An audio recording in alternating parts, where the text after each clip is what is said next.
கிறிஸ்துவ அன்பானவர்களே, பழைய ஏற்பாட்டில் எசேக்கியேல் அதிகாரம் 18 இறைவசனம் 20 அது என்ன சொல்றாங்க? இஸ்ரவேல் தேவன் பாவம் செய்வரே சாவர். யாரு பாவம் செய்யறாங்களோ அவங்க சாவர்ன்றார். பிள்ளைகள் பெற்றோரின் குற்றத்தை சுமக்க மாட்டார்கள். அவ்வாறே பெற்றோரும் பிள்ளைகளின் குற்றத்தை சுமக்க மாட்டார்கள். புளித்த திராட்சை சாற்றை பெற்றோர்கள் தின்ன பிள்ளைகள் பல் கூச்சிட்டாம் என்று பழமொழி. ஸோ பெற்றோர்கள் செய்கிற பாவம் பெற்றோர்கள் தான், பிள்ளைகள் செய்கிற பாவம் பிள்ளைகள் தான் என்று ஆண்டவர் இயேசு கிறிஸ்து சொல்றார். எல்லா உயிருக்கும் சொந்தமானவர் ஆண்டவர் இயேசு கிறிஸ்து.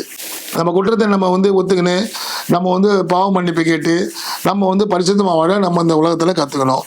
ஆண்டவர் ஏற்கனவே என்ன சொல்லியிருக்காரு?